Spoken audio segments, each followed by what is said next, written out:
5 nautical miles off the blockade line, inside a cluster of fishing boats. One hull suddenly stops behaving like a fishing boat. That is how this war really begins. Not with a carrier, not with a speech, not with a map, with one small contact and clutter. A boat, so insignificant it could disappear inside the background unless somebody notices the wrong kind of movement at exactly the wrong moment. Then the engine surge 10 knots becomes 50. A harmless shape becomes a missile carrier, and the clock starts 4 minutes. That is the real width of the Strait of Hormuz, not 21 nautical miles on paper.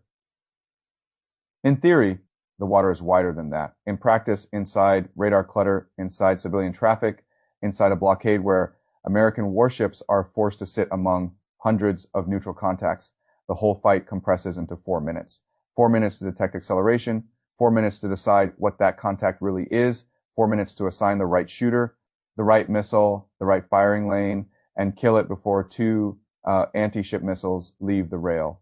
That is the physics of Hormuz. And once you understand that, you understand the real story.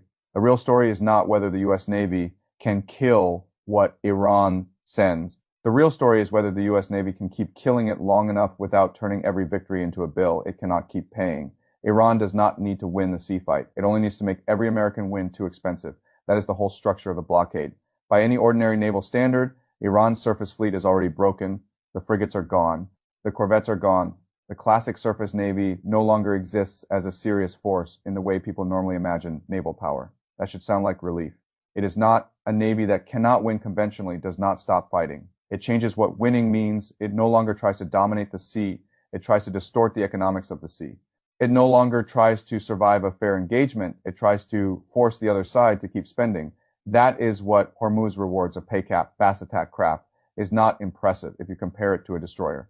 It is tiny, cheap, disposable, 2 anti-ship missiles, extreme speed over flat water.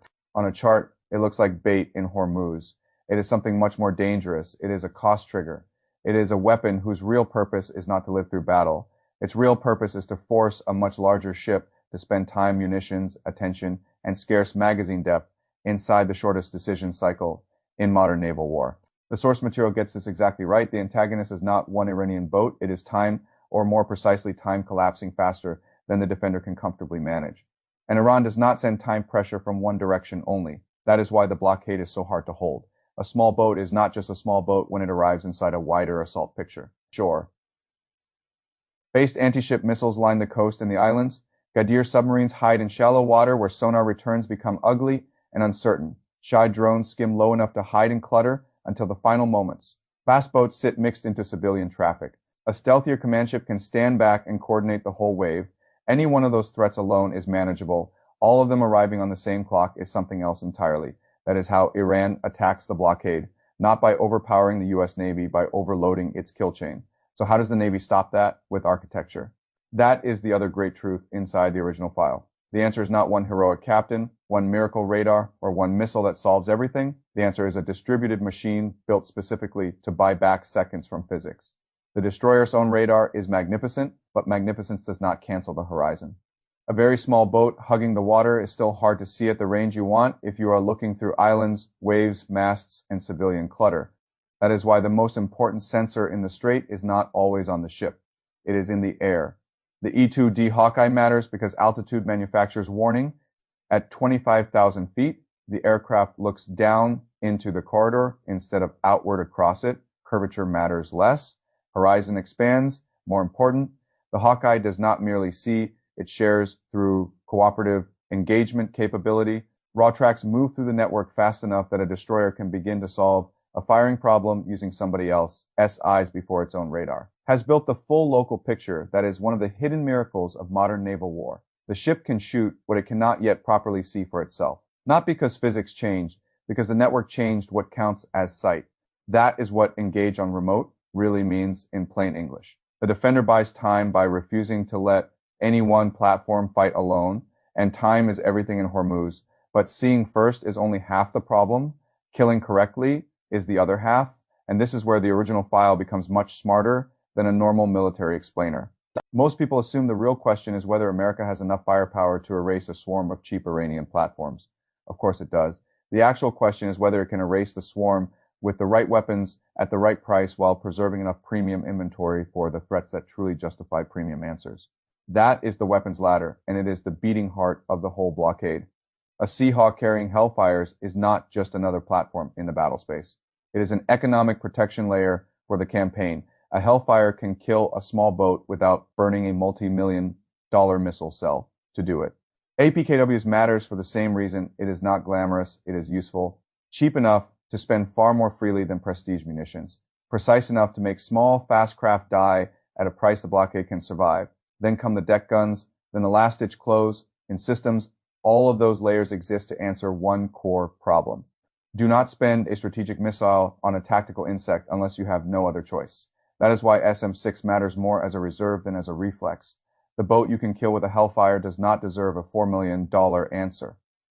The target over the horizon that can coordinate the swarm, jam the picture, or deliver heavier firepower may deserve it. The same is true higher up the chain. Harpoon still matters. LRASM matters for the targets that must die through defenses and jamming. Quick sync matters because a blockade runner that can be destroyed with a cheaper underwater blast solution should not be paid for with a luxury missile. That is not just good budgeting, that is operational survival. The blockade is not lost the moment a U.S. ship cannot kill. The blockade is lost the moment U.S. ships keep killing. But in the wrong financial order, that is why the network matters so much. A human being cannot manually deconflict dozens of simultaneous targets, multiple shooters, multiple weapon types, and multiple service layers inside a 4-minute window. The Hawkeye sees, Aegis fuses, simultaneous targets. CACA turns separate platforms into one kill web. JDC2 bridges the gap when a Navy targeting problem becomes an Air Force opportunity. That is what turns a destroyer, a helicopter, a fighter, and a distant sensor into one timed machine. And that machine can absolutely win the engagement tonight. That word matters tonight. Because the deepest insight in the original file is not that the kill web is weak. It is that the kill web can be perfect and still be under siege. Iran does not need a breakthrough attack. It needs repetition. That is the trap. If 30 boats come tonight and all 30 die, America wins tactically. If 30 more come tomorrow and all 30 die, America wins again.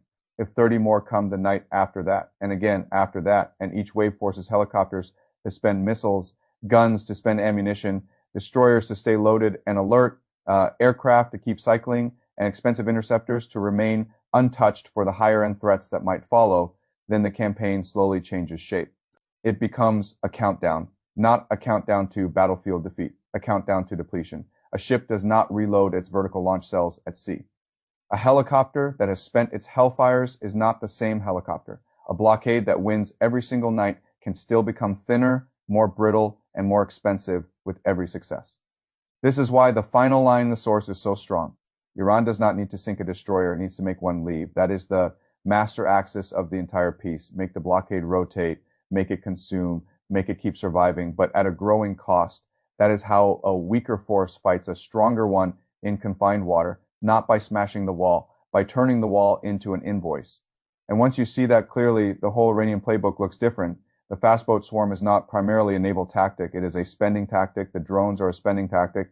The submarine threat is a spending tactic. Even uncertainty itself is a spending tactic because the defender must stay ready for every contact that might be hostile. That is what Hormuz has become. A place where American superiority is real, but every proof of that superiority has a cost attached to it. That is why this is not just a story about sensors and missiles. It is a story about sustainability. A blockade is not only a line of ships, it is a political timeline sitting on top of a logistics timeline if the political objective requires months, but the burn rate makes months harder with every engagement, then tactical perfection no longer guarantees strategic success. You can win every night and still move closer to the point where the bill starts deciding the outcome. That is why the cheapest reliable kill matters so much. Hellfire matters because it preserves premium inventory.